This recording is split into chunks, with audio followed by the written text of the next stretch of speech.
Cameron Champ versus Justin Thomas. Who has the most optimal swing? What's up, guys? It's your favorite Kiwicoach. Let's go do this thing.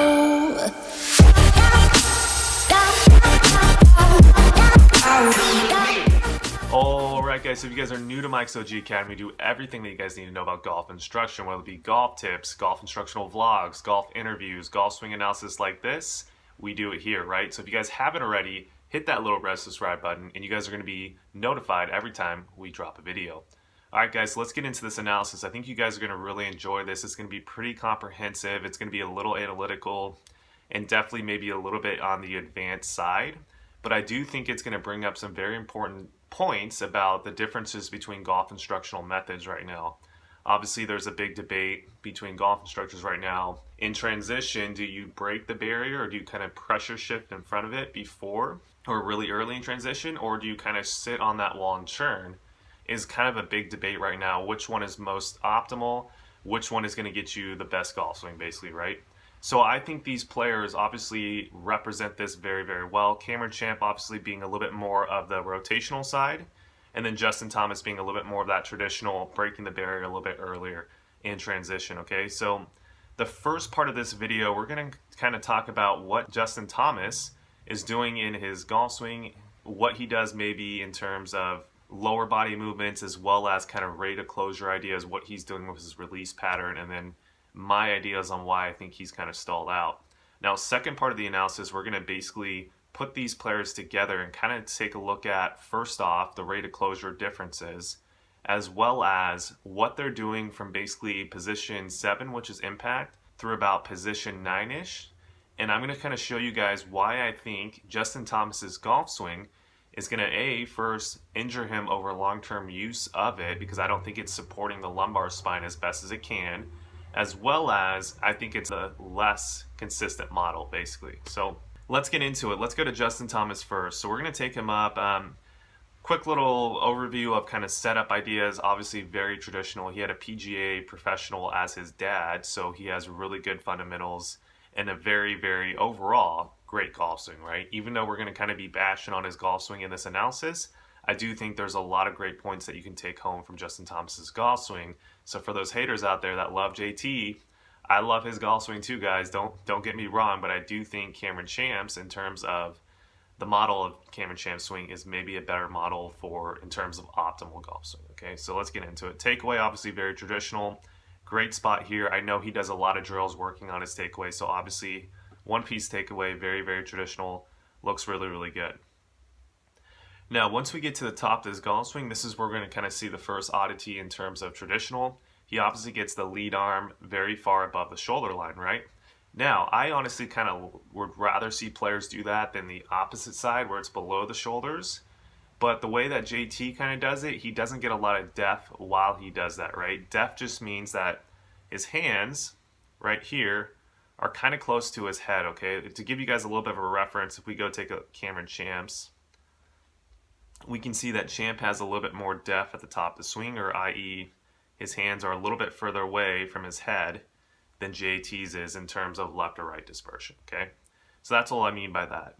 Now, because of his top of the swing position, we're going to see that JT has to come into the golf ball using a little bit different moves with his body to make sure that he doesn't get way on top of the plane and way over it and hit pretty big steep cuts, right? Which is not what a professional golfer typically does.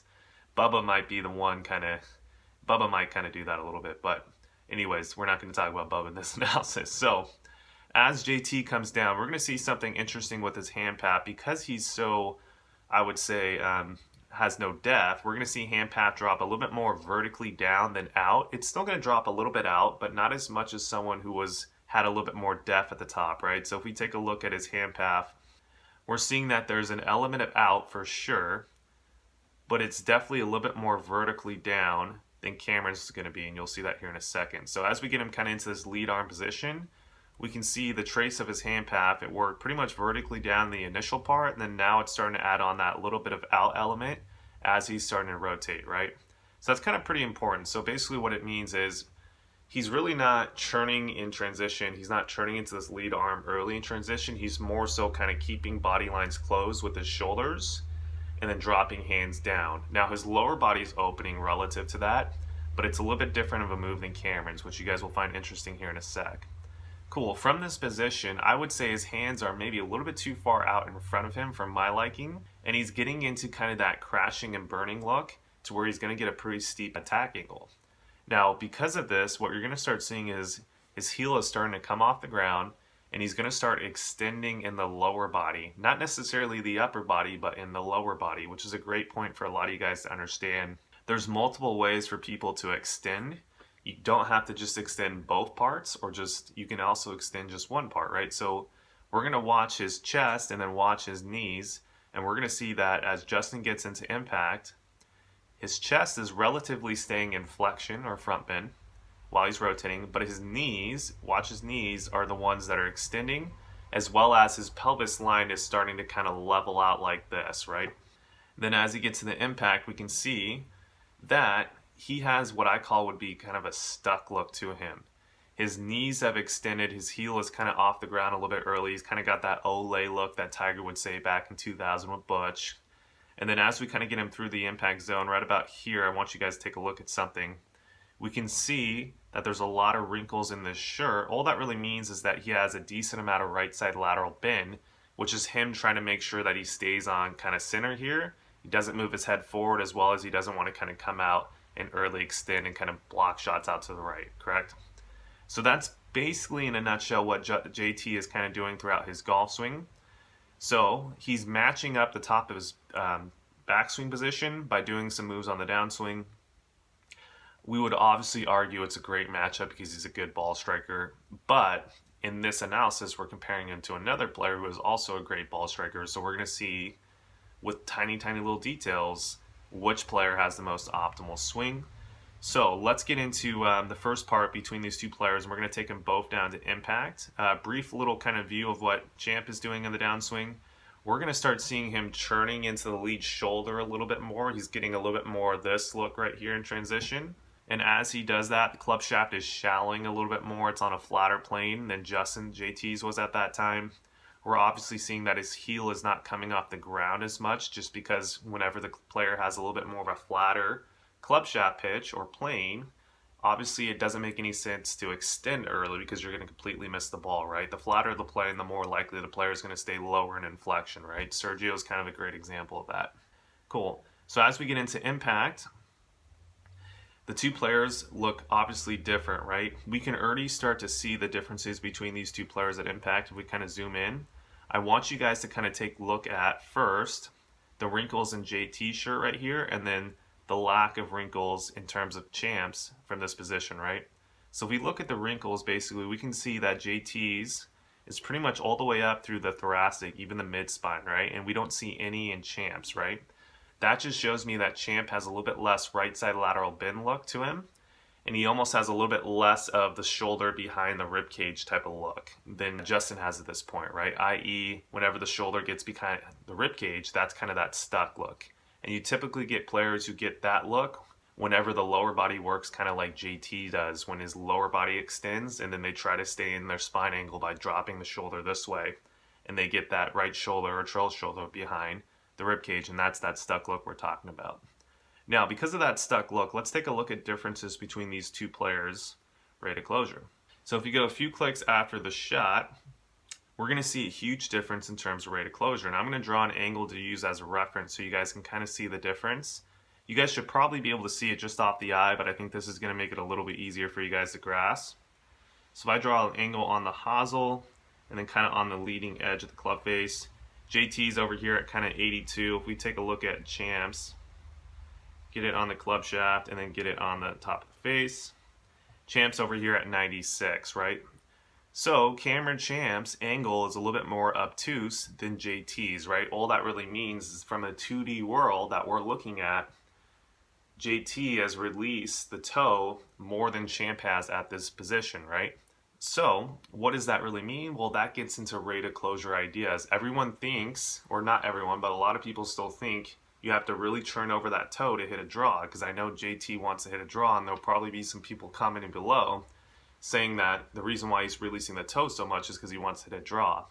Not necessarily the case. I actually know that Champ was actually hitting a draw with this shot.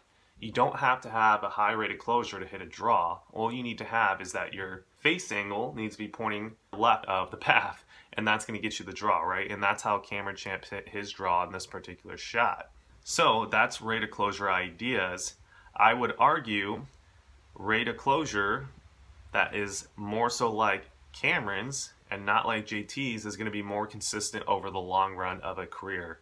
I highly guarantee that, and I'm going to be interested to see if these players keep playing at a high level. I'd be interested to see who has the better ball striker, right? Cool. Now from here, let's get into kind of differences between the body. We're going to stop right about here, and we're going to stop JT right in that same position as well.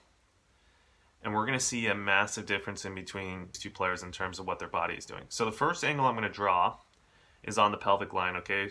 So we're going to draw one right about here, get this perpendicular to the ground, and then we're going to draw it on the pelvis line. So we can see JT is over at 106. If we do the same thing for Cameron, we're going to see a slightly different number here. And Cameron's more so at 117. So what does that mean? Well, that means that Cameron Champ's pelvis line is a little bit more at this angle, and JT's is a little bit more level at this point in the golf swing.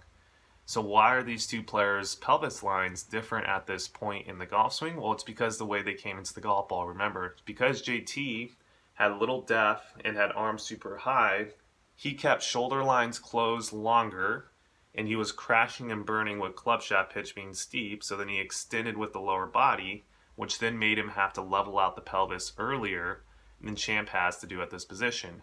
Now, another angle I want you guys to kind of take note of is going to be the amount of right side lateral bend, okay? So we're going to use the sacrum as a reference point. We're also going to make another little perpendicular angle, and then we're going to put one relative to kind of where the sternum would be. And we're going to see that JT is right around 40, maybe a little bit more, maybe something like 42.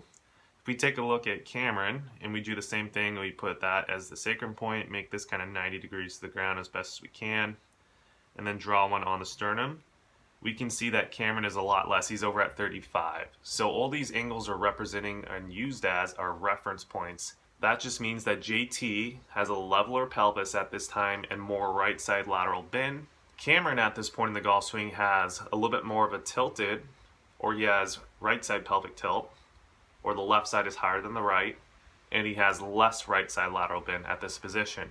Now, arguably, I would say Cameron Champ's model of swing in this position is supporting the lumbar spine a lot better than JT's is, okay?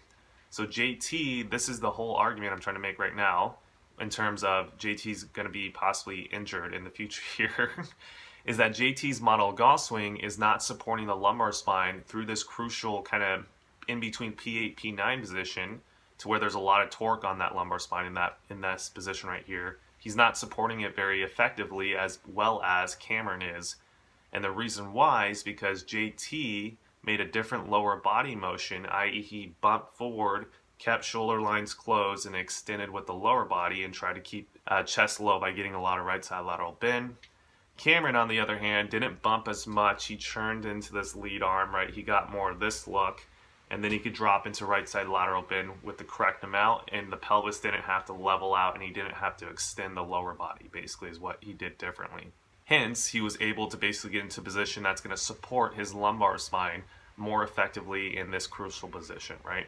And that's a super important take-home point, I think, for a lot of you guys. And as we get through, we can see Cameron trending through very nicely. Then right about here, we can start seeing JT starting to release the upper body and kind of release through as well. Cool. So guys, even in this follow through, you guys can kind of see the differences between the two. I would still see JT has a little bit more strain in that shirt than obviously Cameron does.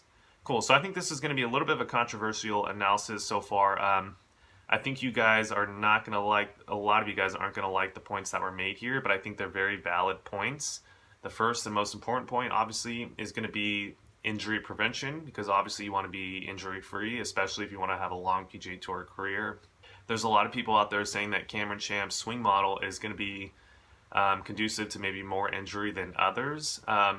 Is it going to be conducive to an injury? Possibly. I mean, the golf swing is a very unnatural movement that is not conducive for the spine, basically, right? So no matter what golf swing you have, you're pretty much going to have some chance of injury, right? But Is there better models than others? And I would argue yes, and I would say JT's model of swing relative to a Cameron Champ's model of swing has a better potential for injury, right? So JT swing has that better potential.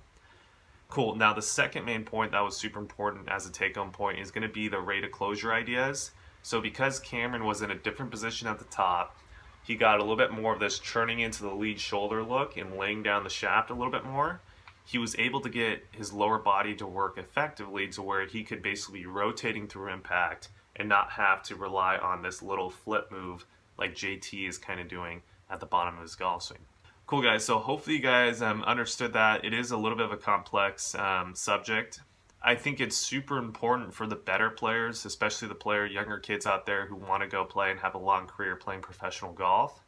I think it's really, really important to kind of build a golf swing that has a speed, because speed is super important, but also has a better potential of staying injury-free. And I think Cameron Champ's model of swing is a little bit more biomechanically sound, and I think it supports the lumbar spine a little bit better through this part of the golf swing than, say, a JT model or someone who bumps a little bit too much linear and gets this kind of right side lateral bend look that JT has, right? And I'll show you guys that one more time so you guys can see that.